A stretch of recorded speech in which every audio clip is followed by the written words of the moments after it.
Hello friends, welcome to bright purse academy. Friends, हम अपनी आज एमसीक्यूज़ की सीरीज़ को आगे बढ़ाते हुए कुछ न्यू क्वेश्चंस देखेंगे। आज की एमसीक्यूज़ लिटरेरी टर्म पर बेस्ड रहेगी। This is the requested video. ये आप में से ही काफ़ी लोगों ने कमेंट किया था कि लिटरेरी टर्म पर वीडियो बना दीजिए, तो हमने आपके लिए बना दिया है। आई होप आपके एग्ज़ाम पॉइंट से काफ़ी हेल्पफुल रहेंगे आपके लिए। हमने ये डिफरेंट सोर्सेज से लेके आपके लिए तैयार किया है। आई होप आपके लिए बहुत ही ज़्यादा बेनिफिशियल रहेंगे। ये आपके लिए एग्जाम पॉइंट से काफ़ी ही हेल्पफुल रहेगी। एंड फ्रेंड्स, अगर आपको ये सीरीज़ आपको हमारी अच्छी लग रही हो, आपके लिए हेल्पफुल हो रही हो, तो हमारे चैनल को सब्सक्राइब करिए एंड वीडियोस को ज़्यादा से ज़्यादा लाइक एंड शेयर करिए। ये आपके लाइक एंड सब्सक्राइब हमारे मोटिवेशन को बढ़ाते हैं, जिससे हम आपके लिए और भी अच्छा कुछ लाने का प्रयास करते हैं। चलिए फ्रेंड्स, तो फ्रेंड्स हमारे चैनल को लाइक, सब्सक्राइब एंड शेयर करिए। ये फ्रेंड्स, पे चलते हैं अपनी एमसीक्यूज़ की तरफ। And so our first question is the meaning of the word hamartia।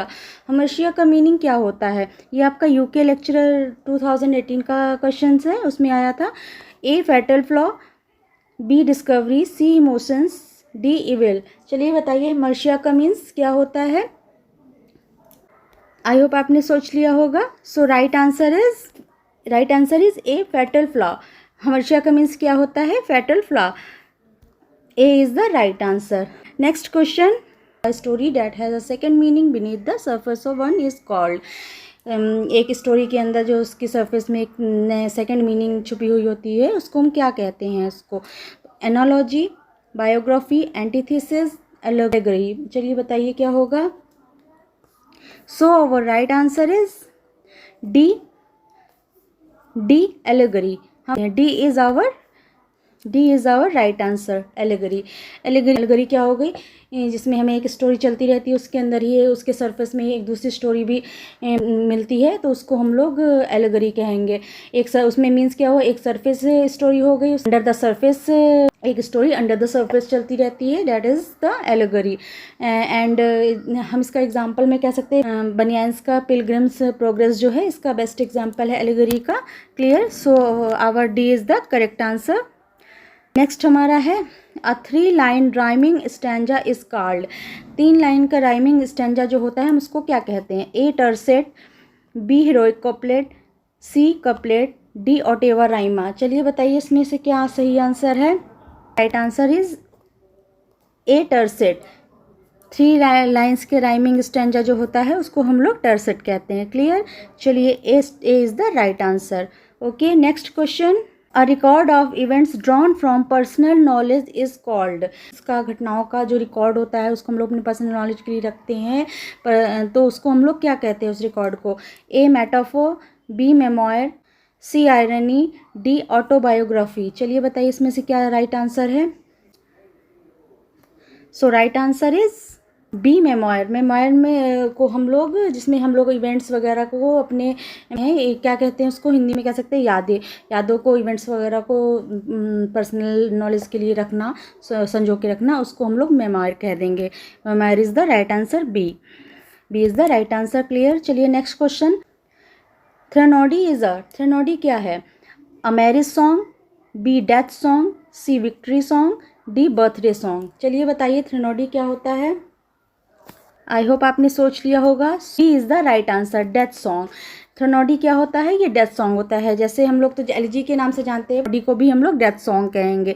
So B is the right answer, death song. Clear?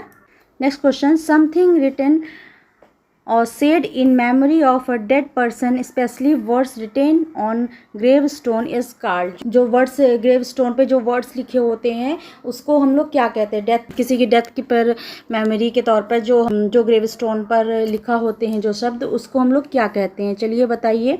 A एपिटैप, B petrol, C Wraith, D surveil. चलिए बताइए answer.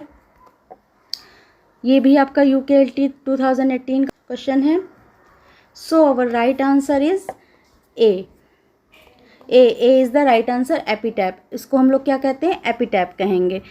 A is the right answer. जो किसी के मरने पर जब उसकी जो कब्र पर जो मेमोरी के तौर पर जो वर्ड्स लिख देते हैं, उसको हम लोग राइटर्स वगैरह के हमने देखा है कि क्या एपिटैप होते हैं। ये भी बहुत इंपॉर्टेंट होता है, किसके एपिटैप पे क्या वर्ड्स लिखे हैं। तो ये एपिटैप क्या हुआ? जब किसी की मेमोरी पे हम लोग कुछ स्टोन, उसी ग्रेव स्टोन पर लिखते हैं कुछ वर्ड्स, उसको हम लोग एपिटैप कहते हैं। क्लियर। चलिए next question, what is epistolary novel? Epistolary novel क्या होता है? A novel written in verse, B historical novel, C novel written in the form of letters, D none. चलिए बताइए इसमें से राइट आंसर क्या है? एपिस्टोलरी नॉवल क्या होते हैं? आई होप आपने सोच लिया होगा। फ्रेंड्स आप लोग हमें ज़रूर बताइएगा कि आपके कितने क्वेश्चंस इसमें से सही हो रहे हैं, हमें कमेंट्स बॉक्स में ज़रूर इसका उत्तर दीजिएगा। चलिए बताइए इसका राइट आंसर क्या हुआ? So right answer is C. C is the right answer, novel written in the form of letters. C is the right answer, novel written in the form of letters. जो letters के form में लिखे होते हैं novels, उनको हम लोग epistolary novel कहेंगे। क्लियर। चलिए next question, The term ecological imperialism was coined by, ये भी आपका यूके लेक्चर 2018 का क्वेश्चन है। तो बताइए इकोलॉजिकल इम्पेरियलिज्म ये टर्म किसने कॉइन किया था? A Vandana Shiva, B Lawrence Buell, C Paulo Freire, D Alfred Crosby. चलिए बताइए इसका आंसर क्या होगा? So right answer is D Alfred Crosby. इसके जो टर्म है इकोलॉजिकल इम्पेरियलिज्म, ये आप किसने कॉइन किया था? एल्फ्रेड क्रॉसबाई ने। Clear. So right answer is D Alfred Crosby. चलिए next question, the term objective correlative is coined by A TS. Eliot, B John Dryden, C Samuel Johnson, D none of these. चलिए बताइए इसका right answer. आपने I hope सोच लिया होगा। So right answer is A TS. Eliot. किसने coin किया है ये आपका ऑब्जेक्टिव कोरिलेटिव को? TS. Eliot. A is the right answer, TS. Eliot. Clear. चलिए next question, the term catharsis means, catharsis का मीन्स क्या होता है? A fatal flaw, B purification, purgation of emotion, reversal of situation, D discovery. चलिए बताइए, आपने सोच लिया होगा। So right answer is B purification purgation of emotion. Catharsis का मीन्स क्या होता है? इसका मीन्स होता है purification purgation of emotion. B is the right answer, rising of pity fear on in the heart of the audience towards the hero. Hero के प्रति जो पिटी एंड फियर की जो फीलिंग्स अराइज होती है उसको हम लोग कैथारसिस कहते हैं। प्योरिफिकेशन और परगेशन ऑफ इमोशन। क्लियर। चलिए अब B is the right answer. Clear. चलिए next question, art for the art sake is associated with. A art for art sake जो है वो किससे एसोसिएट था? A aestheticism, B imagism, C symbolism, D realism. चलिए इसमें से बताइए किससे एसोसिएट था आर्ट फॉर आर्ट से? आई होप आपने सोच लिया होगा। और right answer is A aestheticism. A is the right answer, aestheticism. चलिए next, an eclogue is, eclogue क्या है? A short poem, B long poem, C pastoral poem, D a short dialogue और शॉर्ट पेस्टोरल पोएम। चलिए बताइए इसका right answer. Last video में भी हमने बताया था आपको। So right answer is D a short dialogue और शॉर्ट पेस्टोरल पोएम होती है। D is the right answer, short pastoral poem होती हैं ये एकोलॉग्स। क्लियर। चलिए next question, denouement is related to A an essay, B a play, C a lyric, D an elegy. चलिए बताइए denouement किससे relate करता है? So right answer is B a play. Denouement हमें कहाँ मिलता है? ये प्ले में मिलता है। ट्रैगी कॉमेडी में हैप्पी रियूनियन हो जाता है, that is the denouement. Clear. ये हमें प्ले में मिलता है। Clear. So right answer is A play. Clear. चलिए next, a ballad is, ballad क्या होता है? A short epic, a song sung by ballad dangerous, a folk song or orally transmitted poem dealing with a popular story. ये क्या हो गया? A short novel. चलिए इनमें से बताइए राइट आंसर क्या है? So our right answer is C a folk song or orally transmitted poem dealing with a popular story. ये एक प्रकार का बैलेड क्या होता है? फोक सॉन्ग होता है। सो ये आपका ए यहाँ पे गलत, ये आपका ए ऑप्शन में गलत लिखिए, सी हो जाएगा। तो C is the right answer, a folk song or orally transmitted poem dealing with a popular story. Popular story से जो डील करता है फोक सॉन्ग को हम लोग बैलेड कहते हैं। क्लियर। चलिए next question, to use another person's thought writing as one's own is called. किसी दूसरे पर्सनस के थॉट को अपनी राइटिंग में शामिल करना, उसको क्या कहेंगे? चलिए बताइए। ए प्लेजियरिज्म, बी पैंथेइज्म, सी सिम्बोलिज्म, डी पैरोडी। चलिए बताइए। Right answer is A plagiarism. Plagiarism उसको हम कहेंगे, A is the right option. Plagiarism जो कहलाता है, जो दूसरे के थॉट्स को अपनी राइटिंग यूज़ करे।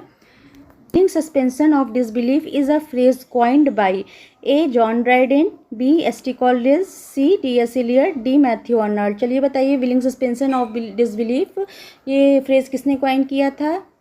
B is the right answer, S T Coleridge. S T Coleridge ने विलिंग सस्पेंशन ऑफ डिसबिलीफ ये टर्म को कॉइन किया था। B is the right answer, S T Coleridge. चलिए next, the reversal of fortune a tragic hero is called. A catharsis, B peripeteia, C epistle, D anagnorisis. चलिए बताइए, the reversal of fortune a tragic hero is called, इसको हम लोग क्या कहेंगे? आई hope आपने सोच लिया होगा। So B is the right answer, peripeteia. इसको हम लोग पेरिपेटिया कहेंगे। ये क्या हो गया? Fortune sudden good to bad, जो कि हीरो की गुड को बैड में बदल देती है। रिवर्सल ऑफ फॉर्चून और ट्रेजिक हीरो, जो कि हीरो के गुड को बैड में बदल देती है, that is called peripeteia. Clear? So B is the right answer. What is soliloquy? Soliloquy क्या है? An actor secret thought uttered aloud on the stage. Secret speech, an actor speech not to be heard by audience, playing on words. चलिए बताइए, soliloquy क्या होता है? Right answer is A, an actor secret thought uttered aloud on the stage. एक actor के जो inner thoughts होते हैं उनको लाउडली स्टेज में बोलना, उसको हम लोग क्या कहते हैं? सोलिलोक्वी कहते हैं। सीक्रेट स्पीच से कोई मतलब नहीं है। And an actor's speech not to be heard, ये भी गलत है कि ऑडियंस सुन लेती है उसके थॉट्स को। प्लेइंग ऑन वर्ड्स तो कुछ नहीं है। चलिए, तो आपका क्या रहा? Is the right answer. Clear? चलिए, so A is the right answer, an actor secret thoughts uttered aloud on the stage. Clear? Next question, a false idea or image is known as. एक false idea या image को हम क्या कहेंगे? Allusion, imagery, illusion, none of these. ये बताइए। So right answer is C, illusion. उसको हम क्या कहेंगे? इल्यूजन कहेंगे। क्लियर? सो हमारा राइट आंसर क्या है? C, illusion. क्लियर?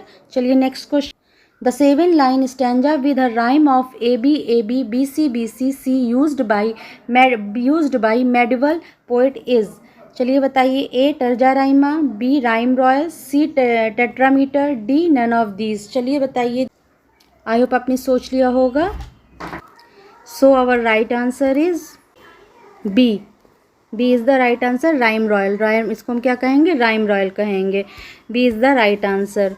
क्लियर? चलिए next question, a fictitious narrative that tells its story or events through letter is called. एक फिक्सिशियस जो नैरेटिव होती है वो कही जाती है स्टोरी की और इवेंट कुछ लेटर्स के माध्यम से, उसको हम क्या कहते हैं? Epistolary novel, historical novel, regional novel, none of this. चलिए बताइए, लेटर के माध्यम से जो हम स्टोरी को बताते हैं क्या कहते हैं?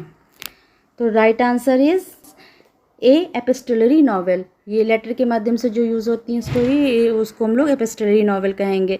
सो our A is the right answer, epistolary novel. चलिए next question, the term used for a break or pause in the middle of a verse line or a kind of pause or break in a line of verse is called. A caesura, B recess, C sestet, D octave. चलिए इसमें से बताइए right answer क्या होगा?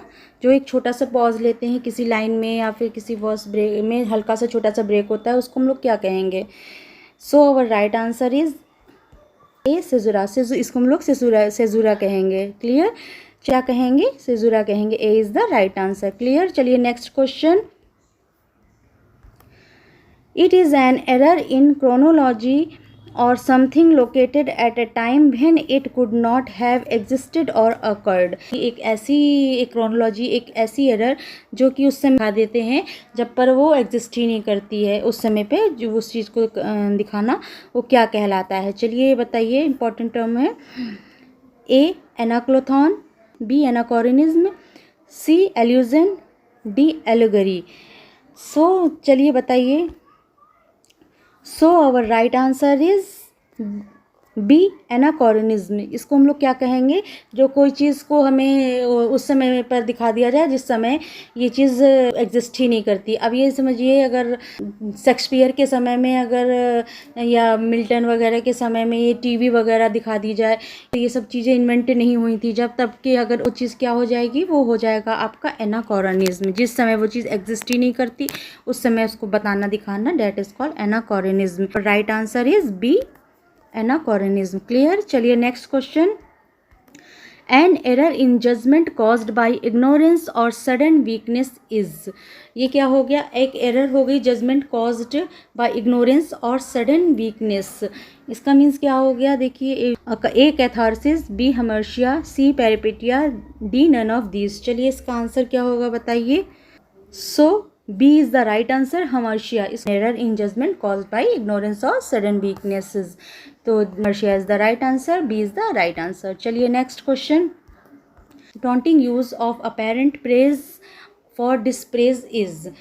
चलिए बताइए, जब हम लगेगा हम किसी की प्रेज कर रहे हैं बट वो डिस्प्रेज होती है टॉन्टिंग वे में, तो क्या कहलाती है। A irony, B for, C sarcasm, D satire. चलिए बताइए इसमें से क्या कहलाएंगे जब टॉन्टिंग वे में हम किसी की प्रेज कर रहे हैं, वो लगेगा कि हम प्रेज कर रहे हैं but this is not praise. ये क्या होगा इसका आंसर।